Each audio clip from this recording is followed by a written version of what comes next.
I just came back from my second year at the Chicago Paranormal Convention with my best friend Leah. We were there as vendors, and this year was just something was in the air. It was an amazing session, and we just met the most amazing, beautiful people. And today, I really want to showcase all the different drawings that from my Red Raven Scry method. It's a way of utilizing art in order to get subconscious slash psychic messages through this medium. Just like we're able to read smoke, tea leaves, coffee grounds, water, all of that, the sky. It's the same thing. It's a type of scrying where you look into a type of medium and then you're able to get messages by allowing that channel to be clear and not expecting to get a certain answer or result, but being so clear that the answer just comes right in. And so I have a couple different examples here today that I want to show you how I read and how I tap into different people's energy. Everyone's drawing is very different. It tells a whole different story, and I meet people where they are. A lot of times they're drawing, I can't get in for some reason. And so that's part of my job as a psychic to understand and dissect and bring light to what has been hidden and what has been ignored and what has been pushed down for far too long. I want to mention also this is a type of language. So, language we speak in English, Korean, Chinese, Spanish. However, there is a language that we all universally know before we're even really born. And for example, that is sound. When we are in the womb, the first thing that we hear is the sound of our mother's heartbeat, that frequency. That in itself is a language beyond words, a connection and a bond that is intimate, telepathic, and deeply felt.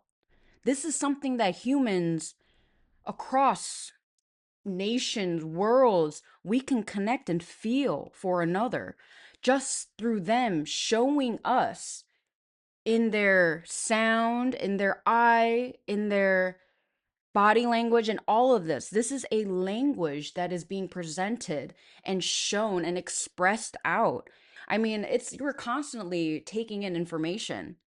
This is all about just being aware and present when that information is presented to you, and then filtering it and understanding if this is something that is a distortion or if this is something that is very real. From an innate point of view, we all understand language, sound, frequency, vibration. It is something that even if the words sound good, but the vibration frequency is not, you can feel it. You can feel when something is off. And so all this is just a medium to access the deeper layers of exactly that. And when I come into contact with the client and both parties are open to finding out what is it that needs healing, what is it that needs activation. I do get some people who are more closed off, not open to just more of the emotional things, and it is more of a process. However, all it takes is a little mustard seed of courage. And with the support, 11:11 on the clock as I'm saying this, with the support of your team and guidance, it is a connection and a bond that you can feel when you are in it. It is a portal and it is a literal transmission of connection. And this is so important because until you've really experienced it, sometimes it may you may be a skeptic, right? But things like this at the conventions when there's a lot of people walking around, there's people that I've never even met, and people just naturally tend to be, drawn to our table for what we do, and that's for a reason. Again, this is energetic resonance. This is, hey, I recognize you. And I've had many people tell me that day. And so, yes, I really want to share with you, get really in the nitty gritty of some of these amazing drawings that have come through and how these clients got transformation and how they left feeling more confident, lighter, clearer, and just more sure of where they're going. And so I had it pretty much laid out on the table, and I'll add some clips here. And as people were walking, I've had multiple people that ended up circling around a couple of times, and they would take a look at the artworks a couple of times, come up to me and say like, hey, I've never seen anything like this before, and that they were very intrigued to try it. Most of the readers and things that are offered there are usually just tarot, oracle, channeling, which is great, you know. But I really want to help the collective understand that art literally is a portal to the divine. Symbol, knowing that there's messages everywhere you look. If you have the eye to look and the eye to see, it's almost like you have to believe in the magic. You have to, and it will take some time, if especially like if you have some kind of negative programming or something that you're just not used to embodying or experiencing. And it's not about you got to do it all at once, just in baby steps. But the magic that happens blows people's minds. And here, I want to share with you. I want to share with you something very funny, okay? So, this is a client that I've seen for about a year or two now, and she has gotten multiple psychic readings from me. And her drawing actually never looked like how it did on this day. I have them choose a marker that they like the color of, and for 1 minute, as I am chanting and singing and creating the space through my sound tone frequency, I have the client draw on the paper for 1 minute. The goal is that we do not stop. When I first saw this client's drawing, I immediately flipped it over because sometimes like I have to flip it over because I'll get messages coming in right away if I take a look at it. But I did see it, and then I flip it over and I look at her and I'm like, girl, you've never drawn something like that before. And we just looked at each other, we're like, and she was like, yeah, I don't know. I don't know what I was drawing, but like that's what wanted to come through. So I'm gonna show it to you guys right now. And I don't know if you can see it well, so I may just add a picture. What is so funny is just how specific the messages can be. Let me give you an example. Right when I flipped it, I was like, immediately play. She needs to play. She is not playing enough, and it's causing a lot of energy to be misdirected and scattered. And so you can kind of see that in her drawing, how it's kind of scattered, and there's like a lot of things in other places and things like that. And so this is important because at the end, we'll see the card that I ended up picking for this client and how it confirmed the first message that came through.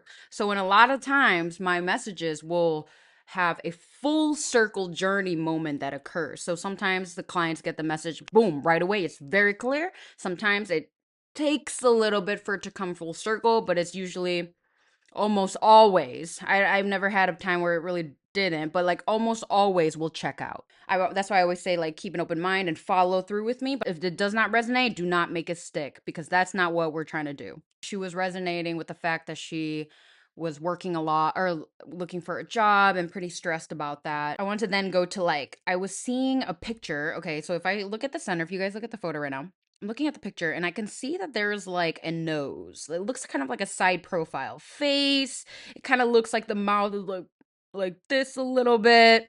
And then I was telling her like, "Hey, like have you been thinking that you are ugly lately?" And she was like, yeah. And I was like, yeah, because I can see it.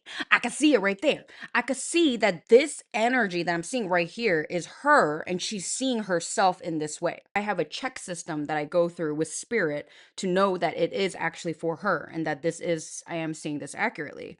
She resonated with that as well. And here's something that's so freaking funny. I was like, are you, this is a little TMI, but I was like, have you been pooping? And she was like, no. I'll be like, yeah, because I could see that you've been constipated. And she's like, what? How'd you know that? You literally drew like doo-doo on your paper. And she was like, no way, because actually, like, I thought that when I was drawing it. And I'm going to show you exactly the doo-doo that I'm talking about, okay? Because once you see it, you can't unsee it. And I'm going to show you how I knew it was constipation, all right? Check a look at the picture now. So that is the doo-doo right there, right by the play. The other ones are here, the two. Yep. And because they're unfinished, I was like, all right, that's like unfinished business. Yo, I'm being for real. I'm being for real. Okay, and then right under that, do you see that little doo-doo thing? And it's like has arms and a face, and it's like kind of like I took that as like constipation. Like, ah, I took it as that. And so that's immediately I had a bunch of things I checked out and I was like, hey, TMI, are you constipated? Have you been pooping? And she's like, no. So she's like, how did you know that? Well, that's another confirmation. So that's really like literally how I read. And then if we go a little bit down, I want to show you another example, which is like, you know, you see that head, there's a side nose. So nose was also like another big thing. And she also confirmed that her nose and her senses has been something that's been catching her attention recently. And now that side view profile is looking the other direction. So now we have like two going the other direction, right? And then to me, that thing on the side here looked like a bowling pin, but it's upside down. Um, and then the head also looks like it's like in some kind of plant or like flower thing. And so I asked her, I was like, hey, did you get a plant from someone or did you give a plant to somebody? And she's like, well, I didn't mean to give a plant to someone, but like I delivered a plant to someone. And I was like, oh, like, okay, so I'm seeing something about that person that you delivered it to. And I'm also seeing a bowling pin. So how does that relate? And then she basically was like, "Oh my gosh, partner would always have a joke that he was really good at bowling. I think he was like on the team or something in high school, and the plant that she delivered was given to his mom." So I'm like, "Okay, okay, okay." And then I'm not going to go into the message of that, but basically this is kind of how spirit. Ooh, and the water just changed. Exactly. They're like, stop right there. I was using this a lot with other clients as they were coming up to the table to showcase a little bit about how we read and also add a little bit of humor in there. And definitely got a whole group cackling. So that was really awesome. Also because like it is like this is really how I read. And I wish I could like tell you like, pranking you. But no, this is like really how it is. Okay. Now, when I showed my boyfriend that, he was like, "Oh my god, I can read that." Like, what do you mean? And then I'm like, "Hey, hey, do not disrespect, all right?" Because it may look all easy and like because that's an example that's kind of like, oh, you can see it, especially because I pointed it out. But when you're with the client and then you're like, hey, do you have constipation? Sometimes you can second guess and be like, should I ask that? Right? But when we're in the channel and we're in the portal, it's pretty clear. It's pretty obvious. And by this time, I've done so many psychic readings that I understand what is an illusion and distortion and what is actually like something that I'm getting as a clear channel. Okay. So, I want to show you guys also a couple other ones. Some I write like all over them because there's just so many messages, and some there's none. There's really nothing. Okay. So this drawing here, this client, wow. Do you see that? Hmm. Versus, for example, hmm. Immediately, tell me what you see. Hmm. Mm-hmm. So I think the most obvious thing that you guys could have probably noticed is that this person did not utilize the whole paper. That tells me something very deeply about this. Okay. And as you can also see in this paper, I didn't write anything on here.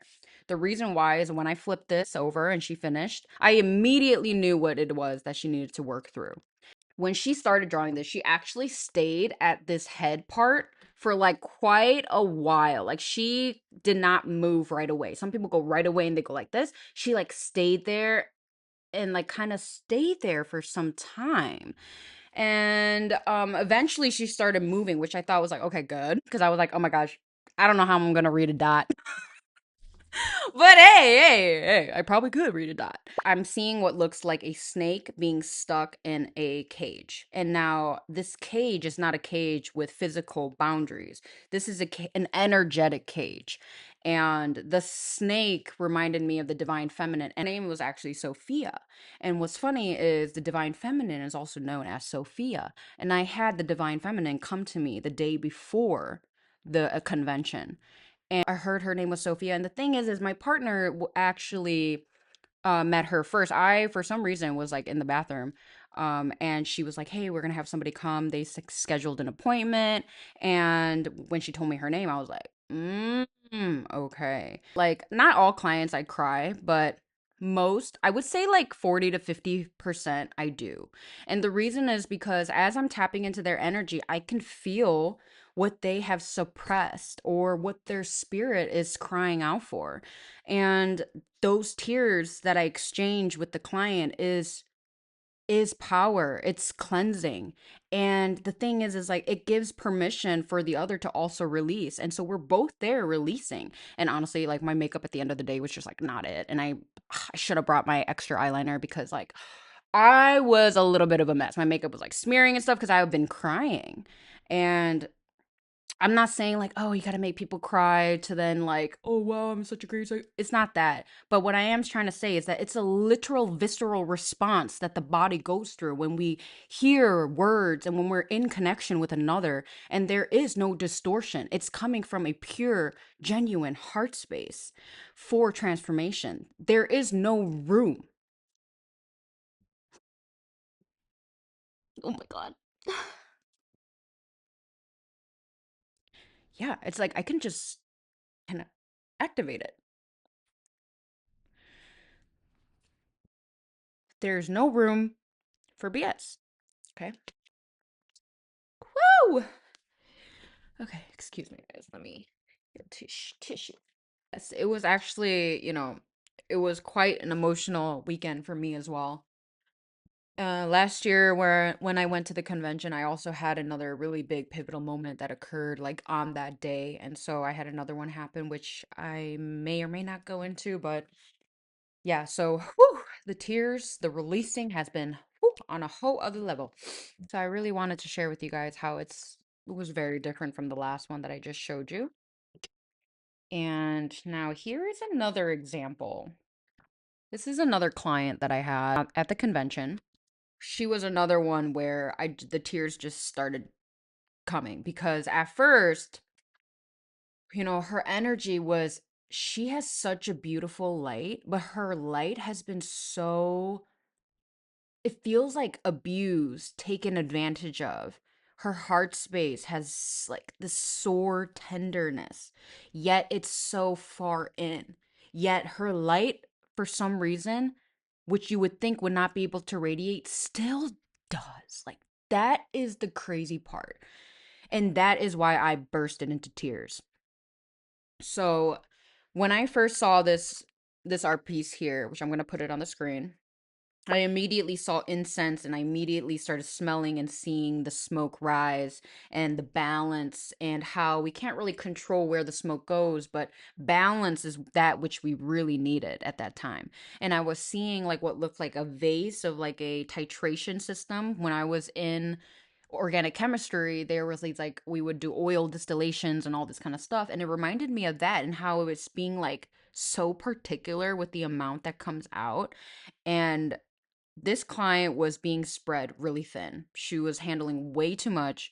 She was so in her masculine energy. Her feminine energy was dying for some attention and for some rest and for some balance and just for some acknowledgement. I literally felt like I had a toilet plunger plunging at my chest. And as I was trying to gain a better, like, because the last couple readings, they were very boom, boom, boom, boom, boom, boom, boom. This one, I had a lot more difficulty in entering into her space because her heart was so closed. And my partner, Leah, also explained the same thing when she was doing her energy recalibration, how she would not allow her to come into her heart space. There was a lot more work that we needed to do. And the thing is, it's not that her heart was closed because of hatred or anything like this. It was closed because of hurt from other people due to a great sensitivity that she has and a type of responsibility that she carries within her own being. And honestly, it felt like it was something that was not just from her own person. It was something that felt like it was within the ancestral lines. After I saw those two messages here with the incense and the oil titration, I was not able to get anything further. And so when that happens, it's not like I'm making things up. I pivot because I understand, her energy is a little bit different. So we are going to approach it in a different way so that that energy can then kind of spiral up and blossom. And so I started pulling up some cards and we started getting more into the reading. And then as that started to unfold, things really started to click. And when I pull cards, I don't pull many, maybe three max for this type of conventions. In my own private personal readings, we do like a whole spread with multiple decks. I think an inside look into confirming everything that she's already known deep within and really committing to taking that first step, even though she feels like maybe she doesn't have all the tools because she's been going through it for quite some time. And it's not that you don't have the tools, it's just about committing to the process and committing to you healing and releasing any of that that does not serve you no longer. And this really broke my heart, honestly. Just the what I was feeling, how much heaviness she was putting on herself, and just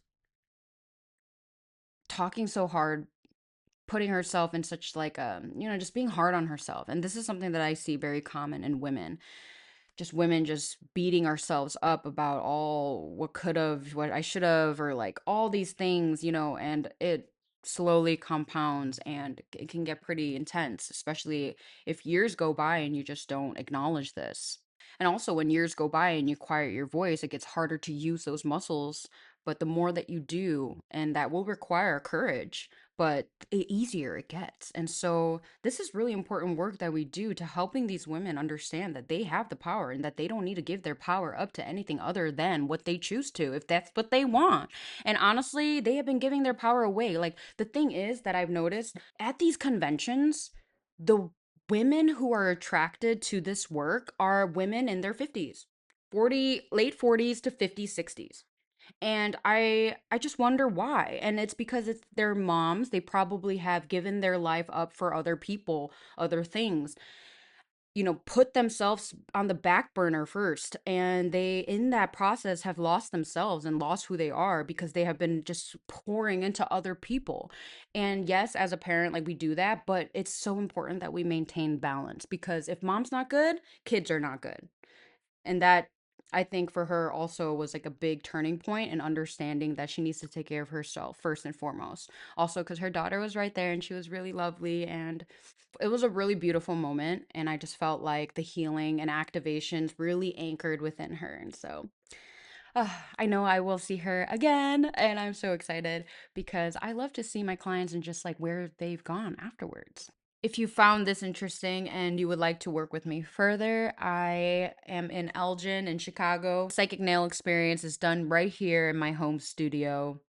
And I also offer private readings here. If you are not nearby, I got you. We can do online readings and really get and understand like what is it that is keeping you stuck. I have a lot of clients who see me online and we do the same thing. We create a channel where it extends through and your energetic being extends through into my hand, into my arm, onto the paper. It's almost like you are right here with me doing it.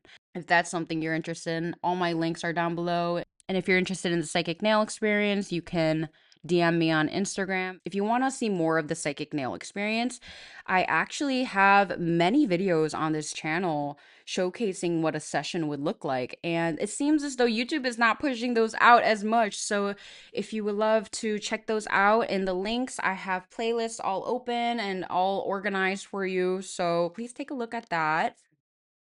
My journey here on YouTube has been a long one and has been a crazy, crazy ride. But, it's been an amazing time to just really get to know me and build my self confidence. So if you are still here on the other end and listening to this, thank you so much. Thank you. And just know that you are the change and you are exactly what you've been looking for, and that all the answers are truly within you. And it's a journey, so there's no rush to finding out what that is, but allow yourself to have fun in the moment. Until next time, stay beautiful, stay blessed, stay aware. Bye.